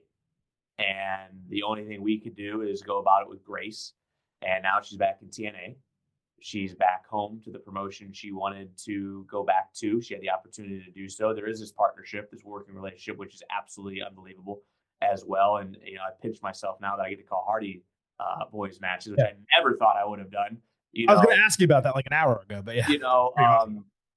But I'm so proud of her. And I go back to three people. I go back to Triple H. I go back to Shawn, and I go back Shawn Michaels. I go back to Michael Cole. All three reached out. All three talked to us. All three talked to us on a personal level. I don't want to share those conversations, obviously, but that is why, to me, WWE is home for me, and it's different. It's because it's a different vibe. It's a different feel. For her, she said in interviews, she understood. It is what it is. She still loves everybody here. She still talks to Shawn. She, every time I see Hunter, he goes, "Hey, how's she doing?" Her daughter is really into Hunter's daughter is very into fashion, and Mackenzie saw her at a fashion show one time and then handed me some jewelry to give to her. Awesome. So there's still that, family atmosphere there. There's no hard feelings. There is the partnership, and I'm so proud of what she's been able to do over the last year with her business, with TNA, and that's one of those things where it's never say never. Yep. Anything can happen with this partnership. Anything can happen a year from now. And there's no ill towards anybody from her towards WWE. She even just told me today, she goes, "Hey, I'd love to make it to stand and deliver when I'm out in Vegas just to say hi to Shawn and give him a hug." And, that's great. I don't know how many other corporate places have that sort of emotional connection, to your point. No, definitely. So you've given me a ton of your time. Extremely generous. Greatly appreciate it. I'll get you out of here on this. 2 quick questions for you. Okay. Cleveland native, you reported on the Browns. Clearly a Cleveland Browns fan. I can assume that. You can answer this yes or no, or you can expound on it. It's your choice. Okay. Was the Deshaun Watson deal the worst terrible thing ever in sports in Cleveland history? I hate every second of it. I was excited for maybe like 2 seconds and then was like, oh my God. Now, if I could, I'd be banging my head on this table right now here in front. Johnny and I talk about it every single day. We got to they got to figure this out. I mean, Johnny and I have been doing mock drafts and sending them to each other for about the last 3 months. And he's got his guy. I got my guy. Neither of us have Deshaun Watson as the guy. I feel like there's an odd number of Browns fans in WWE. It's you guys, Miz. I think there's a couple others too. There's Ryan Ward. Ryan Ward's a writer. Myself, Johnny, Miz, a couple of the camera crew guys are Browns fans. But yeah, there's certainly a few of us. It's a tough existence. I would talk shit, but I'm a Dolphins fan, so my life is not much better when it comes to the NFL. Here's the second question. Okay. Is there any type that is better than stadium mustard? Elaborate on that. Stadium mustard, Indians games, or excuse me. I thought you were talking about it because in Cleveland, there's the ballpark, dogs with the stadium mustard. I like a good brown mustard on my hot dog, a good stadium dog. I think it's called Berkman's stadium mustard. I think so. Yeah. And I love it. I would do that all day. I just actually got into yellow mustard on a burger. Which is can't support that. That is...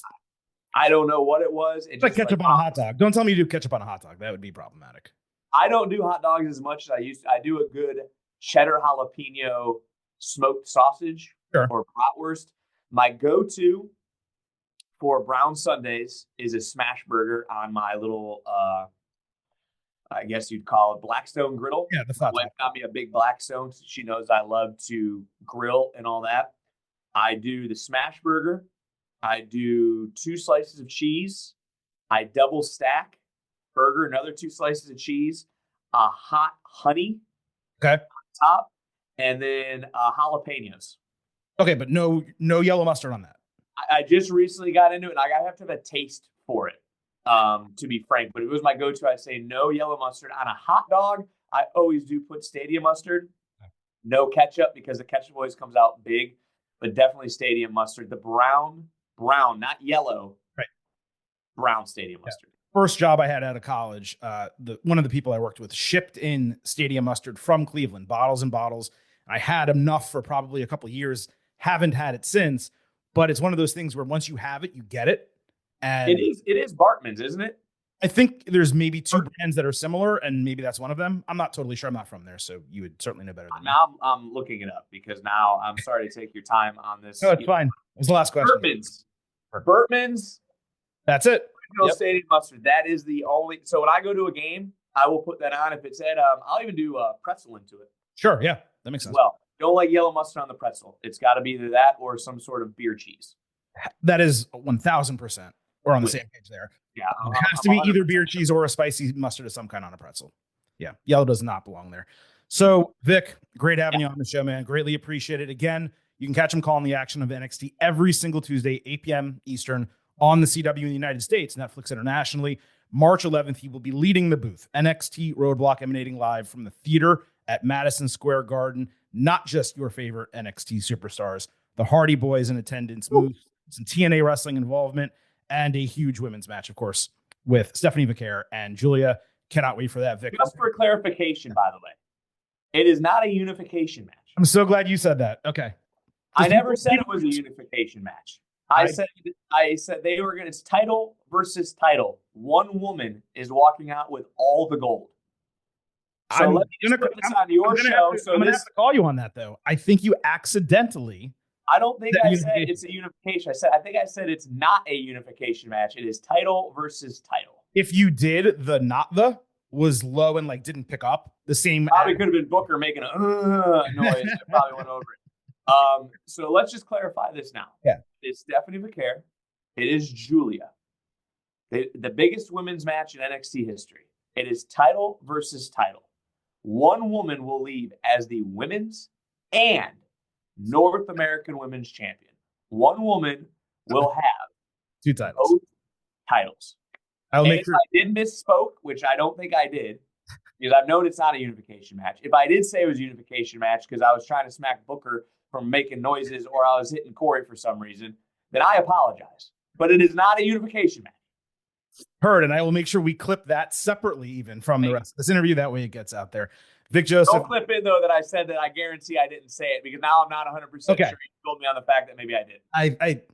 It's a chance you did. But if you go back and you watch the graphic stack, if you go back and watch the whole show. Yeah, it says title 4 times. The whole thing. If I made a mistake once, I know I didn't make it 3 times, because I called 3 different things. So if I hit 2 out of 3, if you're batting 667 in baseball, you're an all-star. You're an all-timer. Yep. Now, if I did it all 3 times and my batting stance is 0, call me out on it. But I'm pretty sure if I did it once, I didn't do it 3 times. 667, you're a Hall of Famer. You're not an all-star. That's right. If I made the mistake once, I certainly didn't make it the entire show. It was one time, if one time.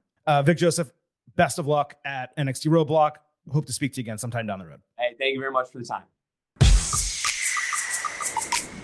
Just a delight to speak with Vic, of course.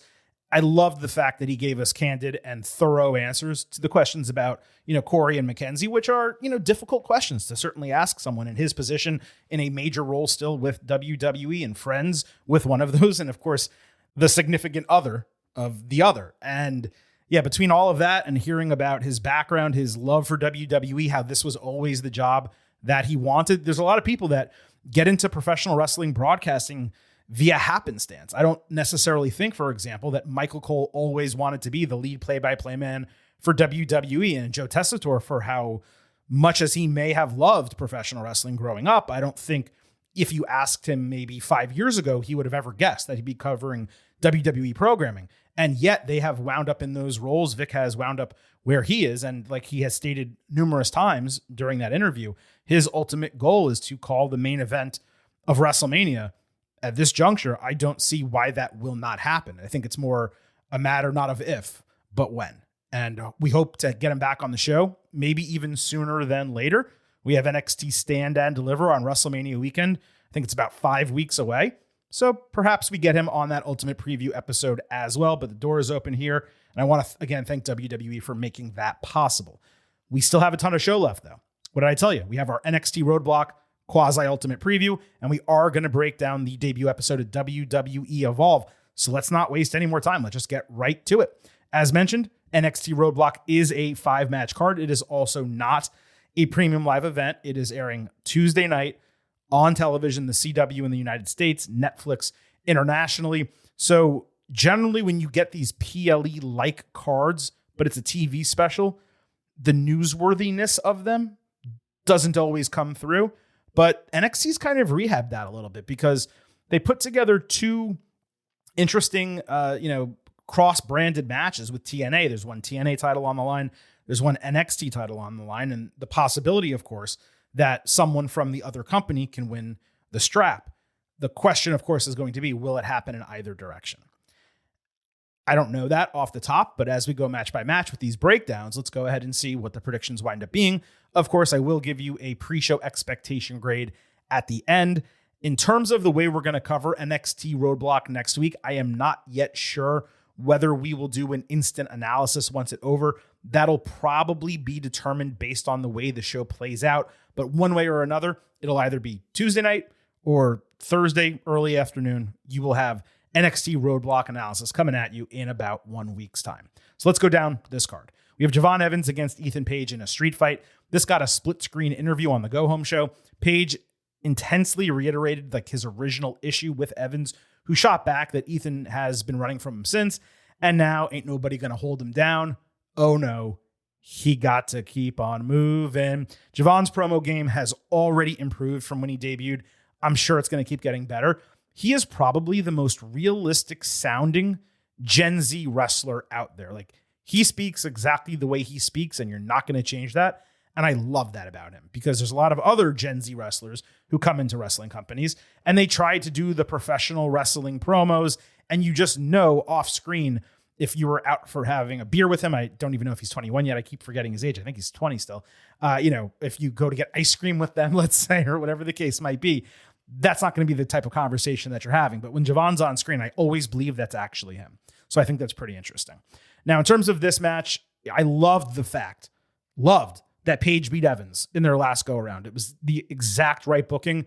I cannot imagine they're going to let that happen again. They're going to just book it the exact same way and have Page win. A street fight creates the opportunity for there to be a level of excused loss for Page, whether it's a particular weapon or an injury that he suffers, whatever the case might be. We've also never seen Javon in a match like this, which makes it interesting for a guy pretty young in this company and now getting a huge opportunity against a notable veteran in a match type that historically leads to awesome bouts, right? So I'm going to go with Javon beating Ethan here. I don't know if that would regain his smile technically, but it would at least set him on the course for maybe the North American Championship at some point in 2025. I just can't imagine they go with Page beating him twice in a row. If they do, then the only explanation would be because there's some crazy stipulation match coming at NXT Stand and Deliver, like a loser leaves town, in which case then, yeah, perhaps then Page could go to the main roster and Javon would be able to stay in NXT. But I'm not going to go ahead and make that prediction when this is what we're currently facing. So those are the two scenarios, but Javon is my winner here.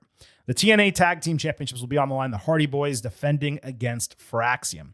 The Hardys got a huge ovation. It was probably the biggest in NXT since John Cena. The welcome home chants were loud. Jeff said it was great to be home in WWE. Matt put over NQCC and all the NXT talent in general. Hank and Tank interrupted with Hank wearing the tightest jean shorts I have ever seen on a man with a really tight tucked in shirt. That's not going to be good for business. They basically asked for and received some level of advice. Josh Briggs and Yoshiki Inamura, they came out telling them to stop kissing ass. So they took the Hardys' advice with a pair of tope suicidas and a brawl. Fraxium showed up behind the Hardys, which was actually really smart because Matt, with his back turned, was able to do, I knew you'd come. It was the exact same confrontation, though, as last week. Almost identical lines as well. Now, let me be clear. This match is going to be incredible. Just from the standpoint of the best tag team in the world now getting an opportunity to fight an all-time legendary tag team. The problem is that's been the entire build. I'd have liked for them to be a little bit more heat, a little bit more animus, even if it was manufactured. They certainly had enough time to do it. This is very much a great wrestling dream match type of booking that we would normally get elsewhere. That doesn't mean it doesn't have a part on the show. Doesn't mean it's not going to be great. In both cases, I think it will. But is it okay that I want a little bit more from it? I think that's a completely fair take to have. What's difficult here, I think this is the most difficult prediction on the entire show, is there really is no reason that Fraxium should be losing to the Hardys. They were the best tag team in the world in 2024. They've started 2025 as the best tag team in the world. The Hardys are the Hardys. They're legends. But at this point in their career, especially coming into NXT, the idea of them putting over Fraxium and actually establishing them as the best, that would be the move. But here's the problem. I don't know if a team like Fraxium that is already the NXT Tag Team Champions and wrestles a pretty chaotic style. Now, they're safe and they're effective and they've had a long reign. Really, it's two long reigns with a brief interruption between them. There's no real concern necessarily of injury or anything like that. But if you start having them do maybe not double duty, but like 1.5 times duty, where they're now the TNA champions and they're defending those in TNA, you're creating a situation that, it creates more risk than you would otherwise want. And I don't know that that is a good decision for WWE. So while if I was booking the damn territory, if I had the pencil and you just told me you have to book a winner and it has to be clean, if this is going to be a clean match finish, Fraxium should absolutely win the TNA tag team titles. It's just a fact. Like they really should not be taking their first loss until they lose the NXT tag team titles. My guess is that some team from TNA or some team from NXT, or perhaps both, there's an interference in the match. They run out. They either cost Fraxium directly or they attack the Hardys. It's a disqualification. And the Hardys and Fraxium at the end of this match wind up teaming up and taking down the heels. That's just my guess. It's the best way to protect the finish and ensure that, one side or the other doesn't take an L. But again, if it has to be clean, then really Fraxium winning is the only option. I'm going to say the Hardy Boys, though, walk out of NXT Roadblock having retained the titles. So we have Jordynne Grace against Roxanne Perez. This got booked after Roxy beat Jordan with a chair backstage and a whole welcome to NXT moment. Another tough match to predict because we don't know the status of Roxy. Is she going to be staying in NXT through Stand and Deliver? Is she going to get called up perhaps even before Stand and Deliver? She's still feuding with Bayley. And as we've said, they need to have that one-on-one match. Are they going to do that potentially at WrestleMania? Might they do it WrestleMania weekend at Stand and Deliver? I still lean toward that, but of course I don't exactly know what they're going to be doing. So we don't know Roxy's status presently. Jordan also just joined the company, and she really shouldn't be losing a major match. There's the Cora Jade factor. We don't know whether Cora is going to be cleared to actually appear on the show, given she's in concussion protocol. So it's just a big question mark in terms of what they're going to do. I have to believe, since Roxy already got the win over Jordan when Roxy was the NXT champion, Jordan's the newer one on the brand. Perez seems to be on her way out, even though during Elimination Chamber, they referred to her every single time as an NXT superstar. They didn't just say she's a WWE superstar or part of the Raw brand or whatever the case. I think, if anything, she's a post-WrestleMania call-up. You probably need to establish Jordan to a significant degree. And if you're going to be doing that, you have to have her beat Roxy. So that's my prediction. It's the one I am least confident about for this entire show. No question about it.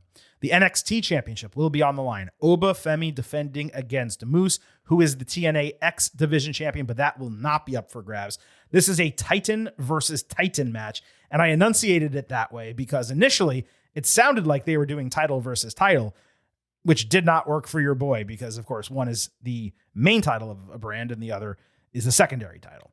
Now, the build for this was pretty brief. It was the dumb mid-show fake press conference deal. Femi didn't say anything that notable. Moose put Femi over as a legitimate player in WWE, but it said he simply will not beat him and he will walk out, Moose will, with 2 championships. No, he won't. I mean, let me just tell you that's not going to happen. So Oba defends the title here. That is the clear and easy prediction. I doubt it's a clean win. I'm sure there's someone over in TNA that's going to come out and mess with Moose or whatever the case may be. Trick Williams runs through and gets involved with something. Not completely sure. But you can't be doing this match. And you can't have Moose as the NXT champion given the controversy surrounding him. That's one thing. But two, you can't have Oba, lose to Tony D'Angelo, beat Trick Williams and Eddie Thorpe. It was Trick that he beat, retain, and then right before Stand and Deliver, drop it to a TNA guy. It legitimately doesn't make any sense. So this is the easiest pick, I think, of the entire show. Femi retaining over Moose. And finally, what I surely hope is going to be the main event of the evening, the NXT Women's Champion Julia defending her title against NXT North American Champion Stephanie Vaquer, who will also be defending her title. It is indeed title versus title and not a unification match, as Vic Joseph clarified just a moment ago. There was an extended video package, which was the promotion for this match. Given neither of them speak English fluently, it was probably the right move. Shawn Michaels and Paul Levesque were the primary speakers.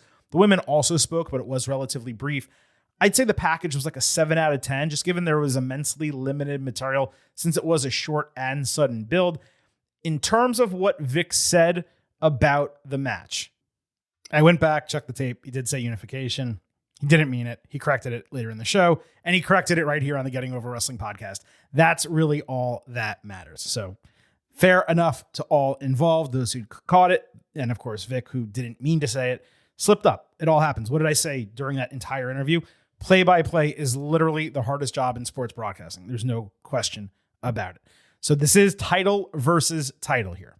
And it's Julia against Vaquer. And we've already on this podcast gone over our confusion initially when this got booked. It seemed, first of all, way too early for them to fight, and then certainly to do a title versus title match without a significant storyline reason for it happening. What has come out since that we've discussed briefly on the show are reports that Julia is dealing with a nagging injury. I don't know whether it's quote unquote serious or whether it's just something that has been bothering her of late. What has seemingly happened is that they need to take the title off of her. Probably, I'm just purely guessing here, so she can have a surgery and recover and take her time doing so, and they don't have to necessarily worry about what's coming next. Also, let's not forget, given the fact that NXT Stand and Deliver is about 5 weeks away, they cannot risk not having a main title program for that show. So, going into this, if it was a straight up situation, I might actually have picked Julia and said that she'll take both titles and relinquish one, and whatever the case, maybe Stephanie's getting the call up right away. That does not seem to be the situation. It does seem like Vaquer will walk out with both titles. I presume the idea will be that she does just like Keith Lee did and relinquishes the North American Championship. They do a mini tournament, they crown that champion, or they perhaps leave it vacant, do a bunch of qualifiers over the next 5 weeks, and do what they did when the men's North American Championship debuted, a 5-way or 6-way, I'm forgetting off the top of my head, ladder match for the title at NXT Stand and Deliver, which was the one they did with the men, of course, that Adam Cole won. One of the best matches in NXT history, one of the best ladder matches I have seen in my entire life. Adam Cole was in that, Ricochet was in that. What an incredible match. So ultimately, I wish we could go into some deep philosophical conversation about the differences between Julia taking both titles or Stephanie taking both titles. It just doesn't seem necessary to do because it's pretty ironed out the reason why the match is happening. And of course, who's going to come out on top. What I will say is Julia's been fantastic, since joining WWE and NXT. Stephanie, though, has just been one of one. And I've said this on the podcast many times, like Roxanne Perez is great. Jordan Grace coming in is fantastic. Julia has been amazing. Stephanie Vaquer is a WrestleMania main eventer, and that's not necessarily saying none of the others I just mentioned are, but she definitely is, and you can already see it. The speed at which she's picking up English and the way that she gets the best match out of every single competitor she's working against, regardless of their experience level. That is extremely difficult to do. That is like Kurt Angle level work. And that's presently what she's doing. She has a fully fledged character. You know exactly who La Primera is, what her goals and motivations are. Would we like to learn a little bit more about her as time goes? Sure, but she's only been there for a couple of months. That will come with time. So she is deserving of this, even if it perhaps was not the original plan. I expect it to be a great match. I'm not going to go out on a limb and say it's going to be phenomenal for two reasons. One, if Julia's working injured, then she might be limited in terms of what she can do. 2, they actually did fight once before, and it was not a great match. I think there was a miscommunication between them about how much strong style they were going to do or something to that end. I don't know the details of it in totality, but it didn't go the way either of them expected. But what has changed since then is not only has time passed, but Julia and Stephanie are legitimate, from my understanding, best friends down in Orlando. They I don't know if they live together, but they work out together all the time. They hang out together all the time. They go to dinner and stuff. So their friendship has grown significantly, and you would believe that their in-ring chemistry would increase as well. They also tag together, which certainly helps. So I do still expect this to be match of the night. I can't imagine it not being the main event of the show. I think it's going to be a big crowning moment for Steph, and she's going to deserve it because she has been, despite Roxy being incredible and Julia being extremely solid and a great addition to the brand, Steph has been the best women's wrestler in NXT for the last couple of months. It's just flat out the case. So she deserves this. It's going to be great to see her get the accolade. And now what's going to be the question is, how the hell are they going to build this up for NXT Stand and Deliver, both the feud that she's going to be part of and certainly whatever they're going to do with the Women's North American Championship, which you assume that she will vacate. My guess, again, 5 qualifiers and a 5-way ladder match at the big show. That is the expectation. In terms of a grade for this entire event, NXT Roadblock, a pre-show expectation guess. Again, because it's a TV special instead of a PLE, you kind of naturally have to knock it down a little bit. I think if it was a PLE, I'd be coming in at an A-, unquestionably, like a 92. That's how strong this card is. I'm going to say an 89. I'm just going to be a little judicious with my grading here. But could we walk out of Roadblock and say that was an A show? Absolutely. The card is so ridiculously strong. It's just that it being a TV event, there being commercials, and of course, knowing that 2 of the title matches are, single brand, so you pretty much have a good idea of the way they're going to go. It does take a little bit of juice out of there, but NXT Roadblock is still going to be excellent, and I'd be surprised if it's anything worse than a B+ once we get out Tuesday night. So that takes us out of NXT, but to an NXT adjacent property. WWE Evolve. This debuted Wednesday night on Tubi. For those who have not downloaded Tubi or had never used it before, Silver King is one of those. Apparently, it just showed up as an episode. So it wasn't airing live or anything, but at 8 p.m., it became available to watch. It's 45 minutes. There's 15 minutes of interstitial ads throughout the entire program. The ads, are they annoying? Sure. But are they anything that you don't come to expect from a free product? Absolutely not. Let's go ahead and talk about what Evolve is, how it was presented, what happened on the first episode. And then at the end here, I'll tell you how we're going to cover this, if we are going to cover it, on a weekly basis. So the first show opened immediately without much explanation. It was Shawn Michaels telling the gathered talent that he would be making the matches for one night, whereas Ava, who stood next to him, appears to be in charge for future weeks. I would normally say that it would have been better to have a different GM, but Ava needs as much screen time as possible just to work out all the kinks in her speaking, so it was the right move. It was also immediately apparent that what we expected was indeed the case. A large part of this roster is WWE ID talent from the independents, mixed with a couple Performance Center trainees and some veterans. Some of the veteran names we know include Gallus and Wendy Chu, but they were not part of this first broadcast. The reactions of talent to Shawn's announcement and the way the commentary sounded were both extremely canned. Like, you have seen some of those reality shows where the audio is being taped after the fact and then added to the broadcast, or people are told, when Shawn makes an announcement, maybe they don't react that well, so they cut and they say, hey, Shawn's going to make this announcement again, and you guys need to be really, really excited and jovial when you hear him tell you that you're going to be fighting on this show. And then you see them do that, and it's just like, oh, okay, that's what this is going to be. It just didn't feel, even though no reality TV is real, it felt even less real than a lot of reality TV.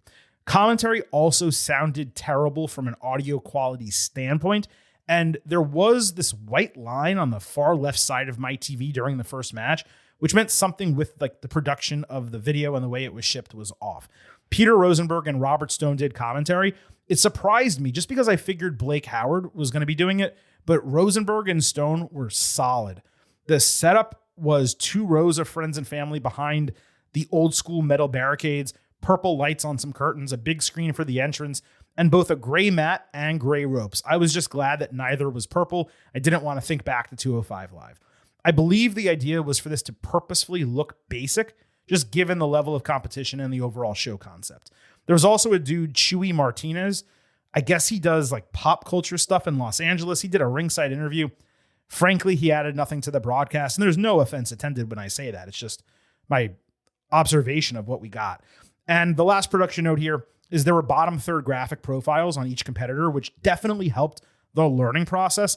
And some of them are pretty damn funny too. They did need to be on screen a little bit longer though, so that you could actually read them as a viewer. So the first match was Kendall Gray and Carly Bright against Callie Armstrong and Danny Palmer. This was the first ever Evolve match. 3 of the 4 have previously competed on NXT. It was weird that Gray and Bright acted like they didn't know how to tag, given I think they left NXT TV as friends. Palmer impressed as usual with her athleticism. She had an excellent corkscrew ringside into her own partner, unfortunately. She looked crazy different, wrestling in like a red tank top and jean shorts, as opposed to her old gear. And, I don't know how to put this, but like given some of her recent social media comments, I wondered if wearing those colors and dressing that way was intentional. Let's put it that way. Anyway, Gray beat her with a leaping armbar for a submission. So we can't get a tap out on the main roster or NXT, but we got one right away, match 1 in Evolve. All 4 definitely flashed. Their post-match interview I thought was extremely rough. WWE aired an Evolve video package with old footage of everyone from Cody Rhodes to Drew McIntyre to Walter transitioning into Gunther and many more. It was actually stunning just to see the weight difference and the way Gunther's body has changed. We watched it happen before our eyes, but when you saw it juxtaposed to one another immediately in a quick video clip, it really hit home. The second match was Keanu Carver against Trill London. Carver in a tape promo shared details about his rough upbringing.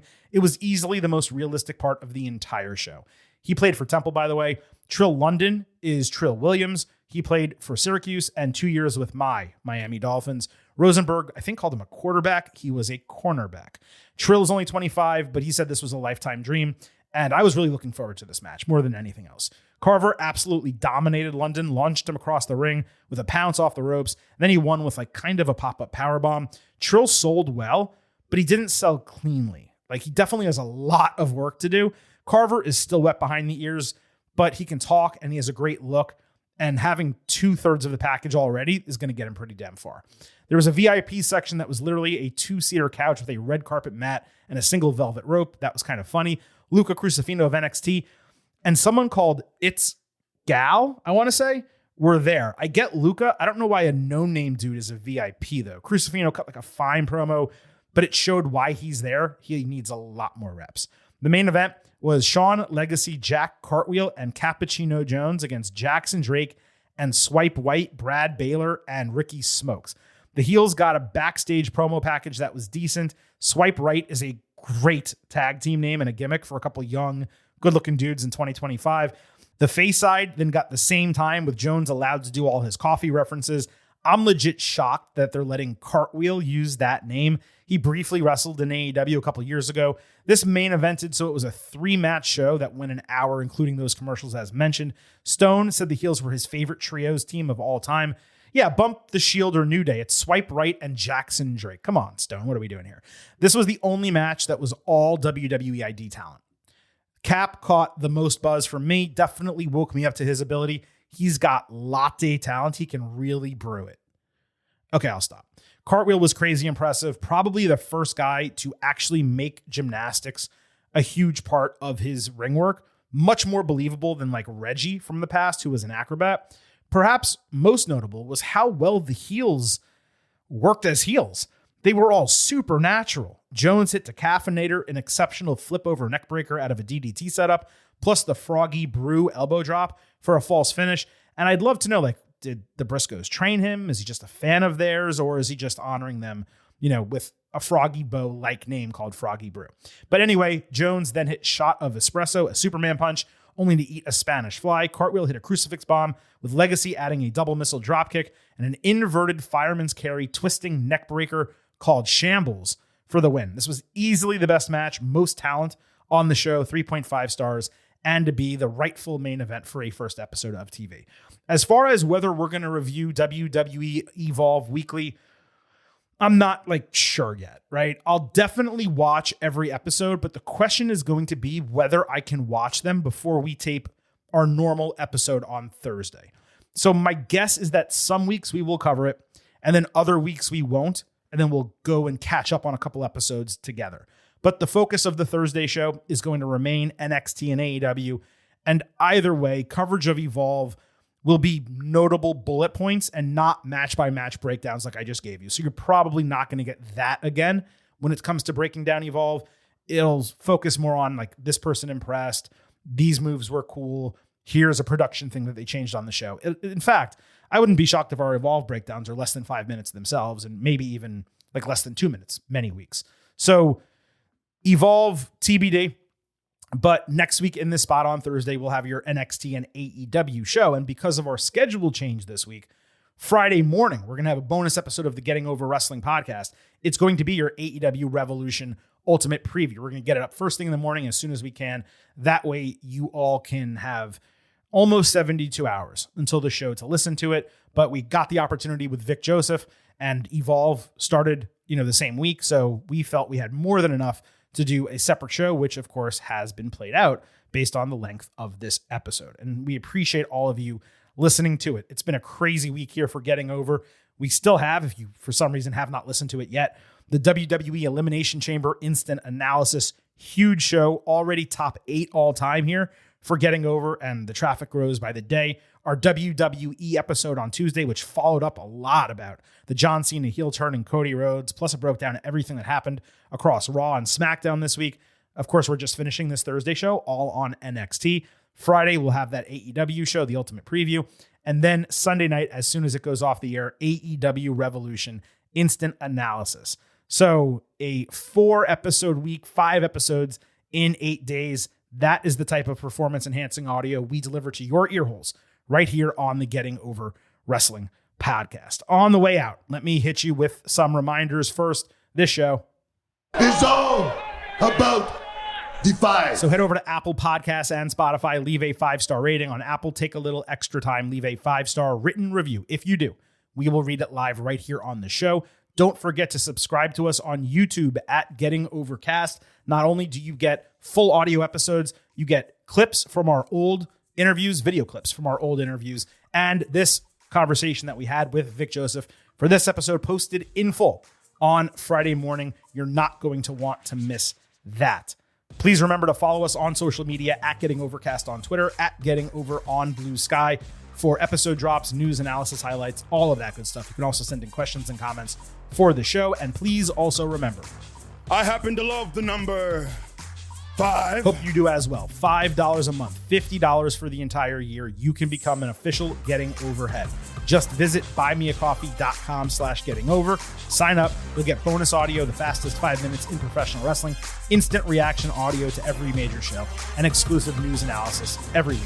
Again, that is buymeacoffee.com/gettingover. The Silver King has done a lot of talking this week and a lot of talking Thursday alone. So it is now time for me to sign off and rest these vocal cords. We will be back for you on Friday and then Sunday. But at this point, I'm leaving you with just 3 final words.